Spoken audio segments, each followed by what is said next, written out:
Nobody knows why the Targaryens first came to the island of Dragonstone.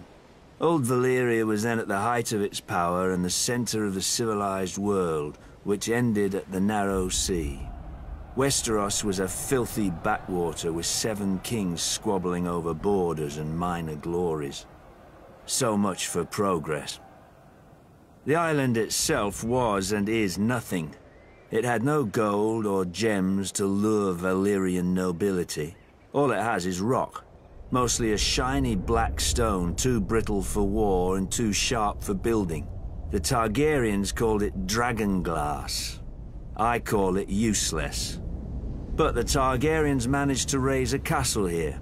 Simpletons claim they used ancient Valyrian sorcery, forgetting that the Targaryens brought a small army with them from Essos. There's no magic in strong backs, though admittedly the castle is unlike any in Westeros. Foreign and strange. If the Targaryens ever regretted their barren outpost and longed for the comforts of home, the doom made their folly permanent.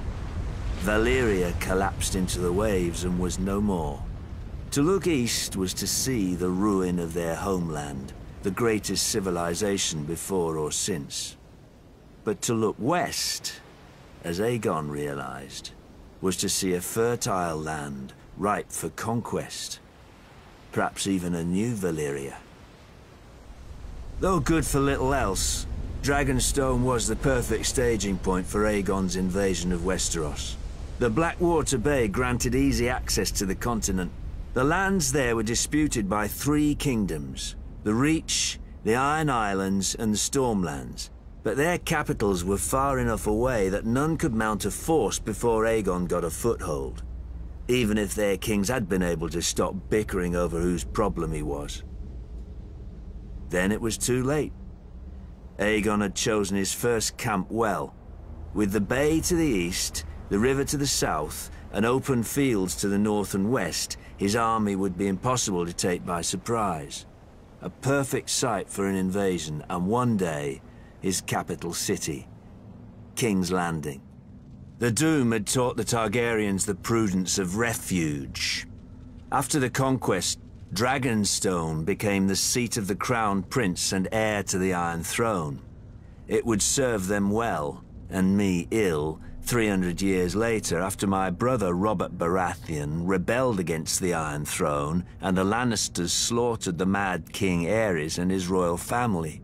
Robert dispatched me to deal with the last surviving Targaryen children.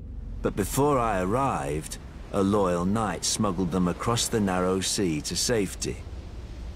Hatred for the Targaryens blinded Robert.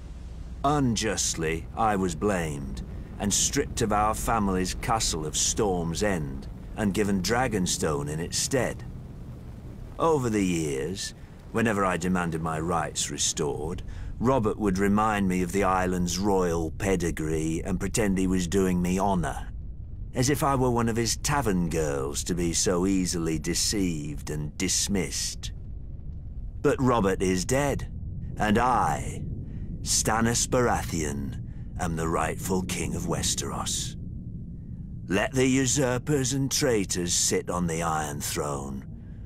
From Dragonstone, I will be the dagger at their throat.